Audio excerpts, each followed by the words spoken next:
To the person who hurt someone so deeply, the one who left scars you never acknowledged, who walked away without remorse, without apology, without even looking back, there is something you need to understand.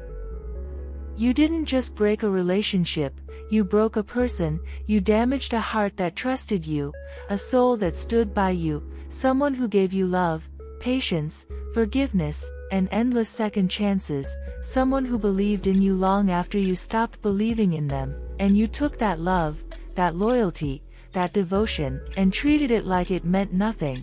That is emotional neglect. They begged you for effort, you gave them excuses, they asked for communication, you gave them silence, they needed comfort, you gave them distance, they tried to talk, you shut them down, they tried to understand you, you made them feel confused, they needed reassurance, you blamed them for needing too much, and the worst part, you knew what they needed from you, and still chose not to give it. That wasn't lack of awareness, that was lack of care.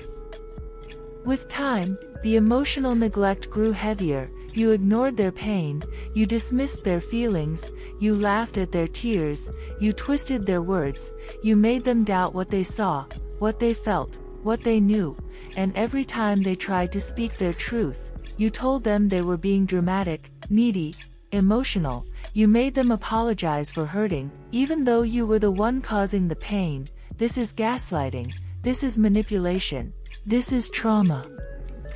And now, here is what you need to understand most: they don't ever want to see you again, not because they hate you, not because they want revenge, but because you became the place where their soul was harmed, you became the reminder of sleepless nights, broken trust, emotional emptiness, you became the proof that someone can say, "I love you," and still neglect the person standing right in front of them.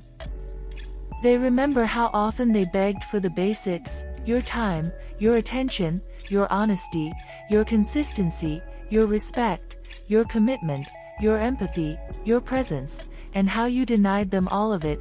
You didn't just fail to love them, you made them feel unlovable, and the damage from that runs deep. So if one day you see them again, don't say hello, don't ask how they are, don't pretend you care now, because caring now means nothing. Caring then would have changed everything.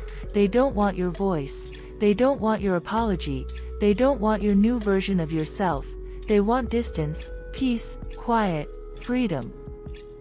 The truth is simple. You are strangers again, and that is how it needs to remain, because the person you hurt has finally remembered who they were before emotional neglect turned them into someone afraid of love. Their hope now is not that you change, or understand, or come back, but that you leave them in peace. They gave you love, you gave them wounds, and now they choose themselves. What part of this spoke to you the loudest? If you've ever walked away from someone who emotionally neglected you, your story could help someone else heal. And if this message touched you, remember, you are not too much, you were asking for love, and you deserved better. Be prosperous and share happiness.